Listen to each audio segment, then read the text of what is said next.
The gentleman from Oklahoma is recognized. Mr. Speaker, I yield 2 minutes to the distinguished member from New York, former chairman of the Homeland Security Committee and one of the most distinguished members of this body, Mr. King.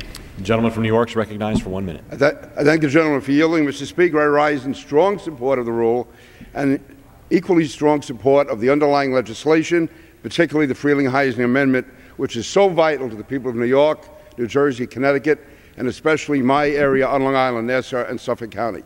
To put this in perspective, there were 305,000 homes in New York damaged.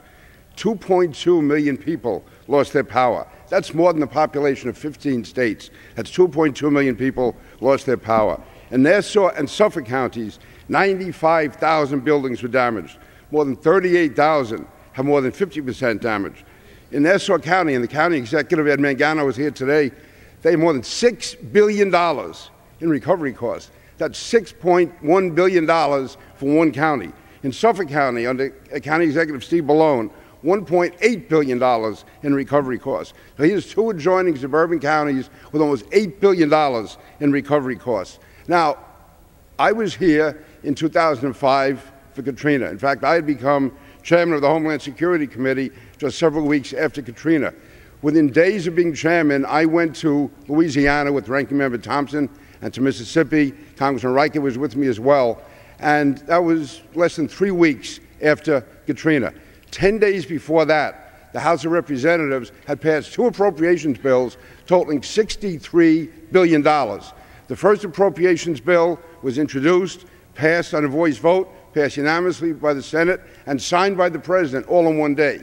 4 days after that, another bill came up for the balance of the $63 billion, which passed the House by a vote of 410 to 11, passed unanimously in the Senate, and was signed by the President all in one day. Now, 11 weeks have gone by. Now, there's a lot of reasons for that. One thing, Governor Cuomo, Governor Christie, Mayor Bloomberg, they submitted the most detailed summaries ever, the most detailed accounting ever, and so it took them about 30 days to get that in. Then the White House held it for several weeks. They went through it. That was their prerogative.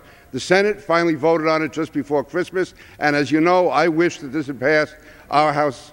Yield the gentleman an additional minute. Gentleman's recognized for another minute. 2 weeks ago on New Year's Day. The fact is it didn't, but that's behind us. Right now we are standing together as one in a bipartisan show of support. The time for recriminations is over. Let's stand together as Americans, and let's get the aid to the people who need it, because in my district alone, in my community, people are homeless, people are cold, people are without food. This is a serious, serious matter.